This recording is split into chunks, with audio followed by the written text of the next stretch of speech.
Rencana pelaksanaan pembelajaran tatap muka atau PTM diharapkan bisa segera dilaksanakan. Hal ini juga mengacu pada kesiapan protokol kesehatan beberapa sekolah yang ada di Denpasar. Sudah sekitar setahun lebih proses belajar mengajar di Indonesia sedikit terhambat akibat wabah COVID-19.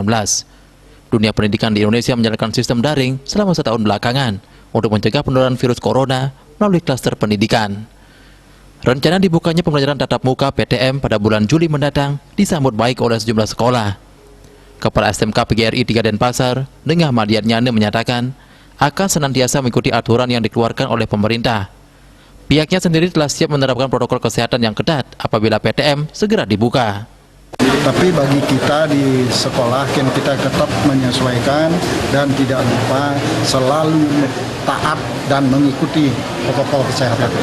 Itu ya, kita tetap, dan buktinya SMK kita yang harus ini ada praktek. Kalau seandainya SMK ini tamat tidak ada praktek, bayangkan saja tamatnya nanti dia berbau hanya teori saja. Siap tetap buka berarti. Kita sudah, mohon maaf ya, kita sebenarnya dengan mengikuti protokol kesehatan kita sudah selalu tatap muka. Tapi tatap mukanya itu kita ikuti aturan, bukan hanya sekolah-sekolah karena ini praktek. Seperti diketahui, sekolah menengah kejuruan dituntut untuk melahirkan lulusan yang berkompeten. Oleh karena itu, pelaksanaan praktek harus dilakukan secara tatap muka dan dengan menerapkan prokes yang ketat.